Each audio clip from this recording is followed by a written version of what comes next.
This week marks the 8th anniversary of the downing of Pan Am 103 over Lockerbie in Scotland. And the families of the 270 victims who died that day, in the air or on the ground, are bitter, angry that no terrorist has yet been brought to justice for that monstrous crime. 3 years after that bombing, after a meticulous investigation, the United States and Great Britain indicted 2 Libyan nationals for the crime. The UN demanded their extradition, and Libya refused. As a result, the UN imposed a complete international flight ban on Libya, and the U.S. froze an estimated $1 billion in Libyan assets in this country, and they've made it virtually impossible for American firms to do business in Libya. This is one of the 2 Libyans the U.S. government says blew up Pan Am 103.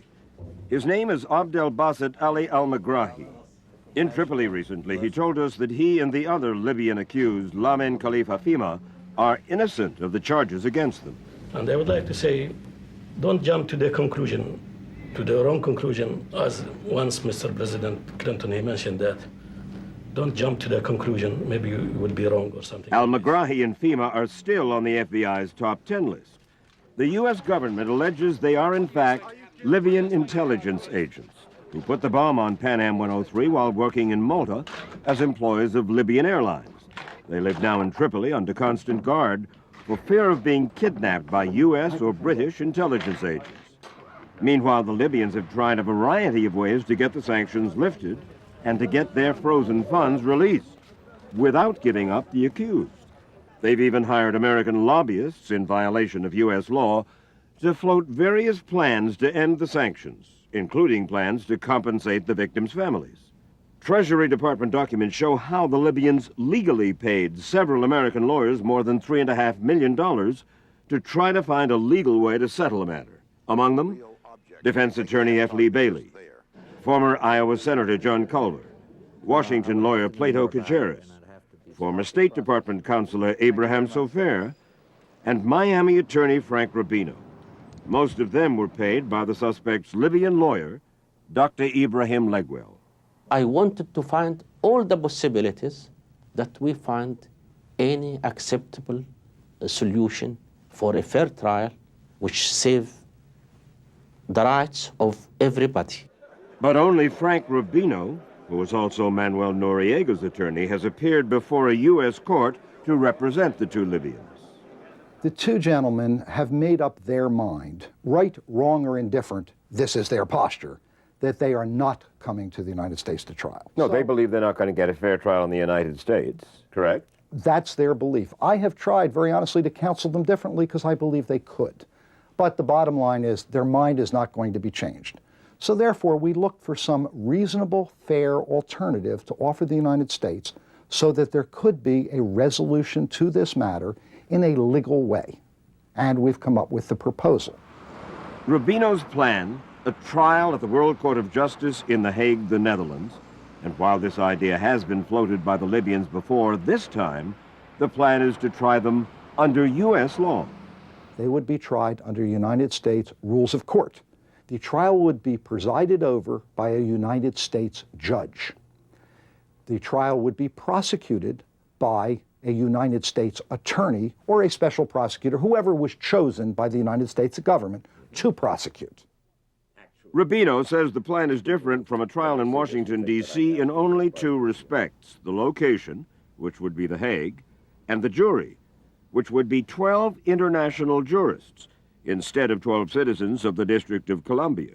He says the plan calls for the court to be set up in a fashion similar to the Bosnian War Crimes Court currently in session in The Hague.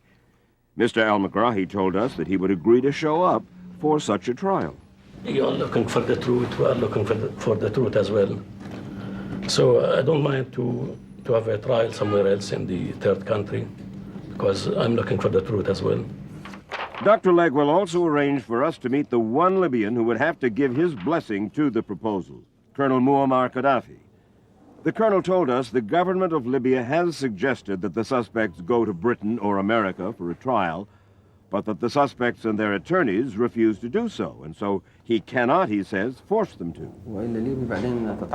He went on to say that he believes Al-Megrahi and Fima would go to a neutral country for a trial, and that he would support them.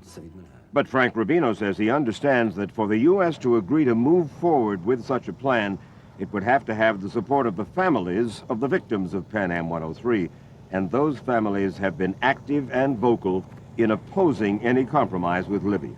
The families, have you talked to any of them? At this stage, I have not. I would welcome the opportunity to meet with them on a non-confrontational basis. I hope they appreciate that even though I may represent the accused, I am not their enemy. What I want is to have a trial. Well, we sent copies of Mr. Rubino's proposal to several of the families and invited them to meet with Mr. Rubino. Some of them accepted. Dan and Susan Cohen, who lost their daughter, Theo. Kathleen Flynn, who lost a son, J.P. Eleanor Bright, who lost her husband, Nicholas. Rosemary Wolf's stepdaughter, Miriam, was aboard Pan Am 103, as was Stephanie Bernstein's husband, Mike. All of them murdered, their loved ones say, over Lockerbie. Good morning. My name is Frank Morning. Rubino. I don't really feel we should shake hands, I'm Mr. sorry. Rubino. Yes, That's ma'am. going farther than I'm prepared to go. Right from the start, it was apparent that Mr. Rubino was going to have a tough sell. This is basically nothing more than some kind of a diabolical scheme by a madman. I mean, you know, we're talking about Muammar Gaddafi. This is about the memory of my son. This is about the death of my son. But more importantly, this is about justice. How can you sit there and say to me that this plan that you have has anything to do with justice? It's a sham. Well, it's a scheme. What I am saying to you most respectfully is, right now, we have an impasse. They refuse to come, they're there. We can maintain the status quo, and they can stay in Libya, and there'll be no trial. Or, I just tried to see if there was some other viable alternative to nothing.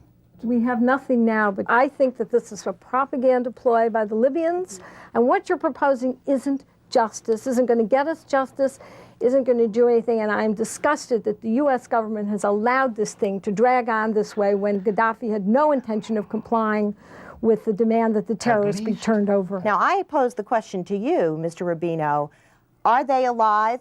Are you in contact with them? First of all, I'm not an advocate of terrorism. Please understand that. I understand that. I'm not an advocate of blowing up airliners. I understand that. I am an American citizen, and hopefully I believe to be a good one.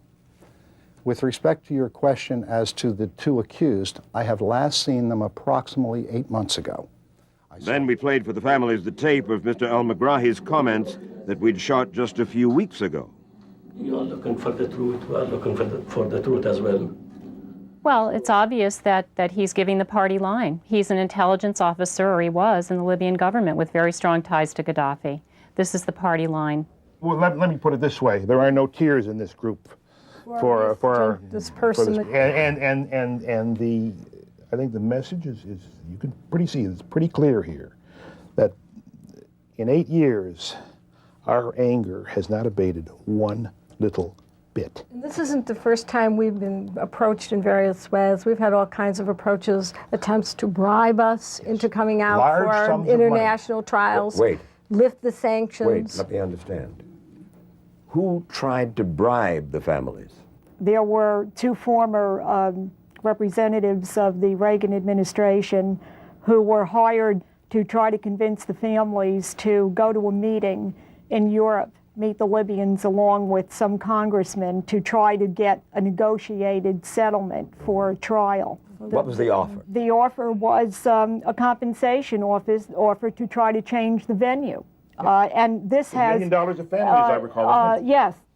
That $1 million offer, which the families rejected, calling it blood money, was made on behalf of a Seattle businessman who wanted the sanctions lifted so he could continue to do business in Libya. The families told us it was one of many such contacts by Americans working with and sometimes for Libya. The sanctions prohibit Americans from taking a dime from Libya unless a waiver has been granted from the Treasury Department. But several U.S. citizens, including 2 former congressmen, have been fined for illegally lobbying on behalf of Libya. So if you find it hard to understand our anger today, it's because of the background of all of this that has occurred. And I want to tell We then played a tape of a message to the families from Colonel Kadafi, in which he said the U.S. government is using the families for political purposes. The U.S. knows that Libya did not plant the bomb, the colonel says, but wants to put Libya in the dock for political reasons. He's lucky that the United States government hasn't put him in the dock. It's only because he's had 2 successive weak administrations that he's sitting there now, and that the defendants are sitting there now. Yeah, our government has done nothing for 8 years, and that's why he's able to say that. Mrs. Cohen, you've suggested military action. Absolutely. Take out their oil wells, let's say. Whatever. I'm not a general, but something along that line. The chances of these 2 individuals coming to trial in the United States, I think that you'll agree, are very small. So, as far as you are concerned, you would just like this thing not to be brought to any kind of closure. They will never go on trial. You will never receive that kind of satisfaction of justice being done. What is it that will satisfy you, barring extradition? We want to see the country that did this punished. We want to do that also because we feel that will help to fight terrorism, that they know they can't get away with just killing Americans and play games for years and they're safe. Why should these 2 men be allowed to undergo a trial where essentially they, or they through you, are setting it up the way they want it to be set up and run the way they want it to be run? By this time, it was apparent to Mr. Rubino that the families were hostile both to his plan and to him. For some reason, you seem to think that I am either a cheerleader for the Libyan government, a spokesman for Muammar Gaddafi, or an anti-American citizen, none of which I am. But you're taking their money. Murder? Finally, Stephanie Bernstein spoke for them all when she said the Libyans simply want to unlock the $1 billion in their frozen assets in the U.S. and go back to doing business as usual. They want it to be swept under the rug so that they can go back to selling their oil and so the sanctions can be lifted. But don't dare And think where that I'm is an the advocate justice? of what Wait a happens. second. Where is the justice for my husband, for Theodora Cohn, for Mr. Bright, for J.P. Flynn, for Miriam Wolf, and for the 270 people who were murdered? Where is the justice for them in this? A footnote. It's not just the families who have now turned down Rubino's Libya plan. A U.S. government spokesman has told us that as far as Washington is concerned, the plan is a non-starter.